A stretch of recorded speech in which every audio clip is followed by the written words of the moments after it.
Hi guys! Welcome back to my channel! So for today's video, I'm gonna show you the items that I bought from Shein lately. Actually, nung January, I think they had a big sale, but ayun, I bought 3 items only for around 1,000. I forgot the total. I'm just gonna put it here or here.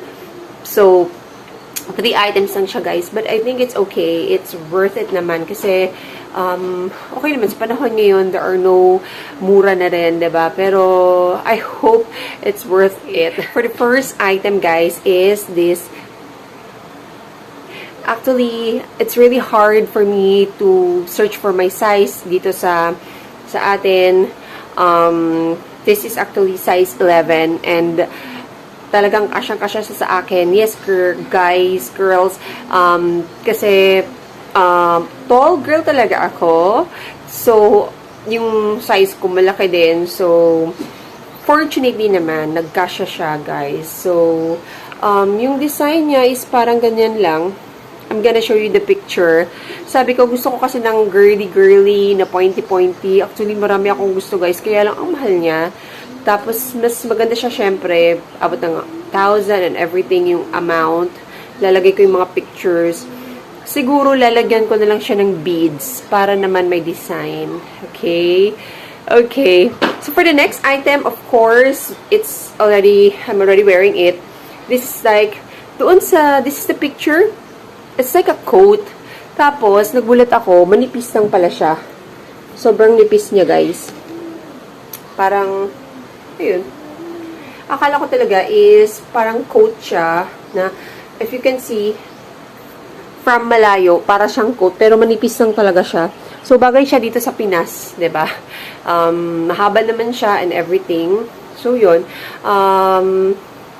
Yung expected ko nga is coat siya kasi malay natin makakapunta tayo somewhere na malamig, 'di ba? So ang gusto ko dito guys is yung kanyang anong tawag mo dito? Yung parang dito, yung shoulder cup, whatever.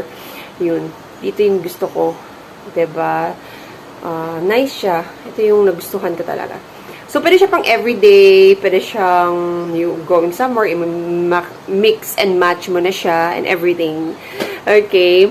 And the last item that I bought is yung jumper na to, which is parang velvety naman yung texture. Don't know if nakikita siya, guys. So, yan. Tapos, may isang, dito. Try ko lagay yung, tapos, ang binili ko, guys, is 3X, triple X. Kasi, worried, sabi ko nga sa inyo, tall girl ako. So, worried ako sa length. So, tamang-tama lang yung length sa akin. Okay? So, okay naman. Actually, it's my first time magkaroon ng jumper. And, talagang matagal na ako naghahanap ng mga lace of jumpers.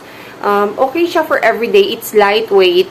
And I will show you the price, the picture, and I'll rate everything sa parang expectation versus reality ko.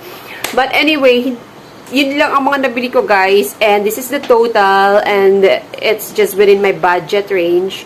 Alam nyo guys, ilang beses ko ito pinag-isipan kung bibilin ko pa ba. Kasi because, syempre kailangan na natin mag-budget. So, kaya sabi ko, i-flex ko na lang through this video. So, I'm gonna show my packaging, yung unboxing ko after this video. Thank you so much for watching and please like and subscribe.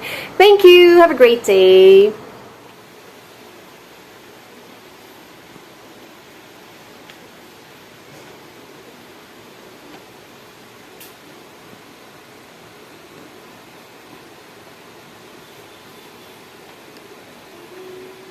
Thank you.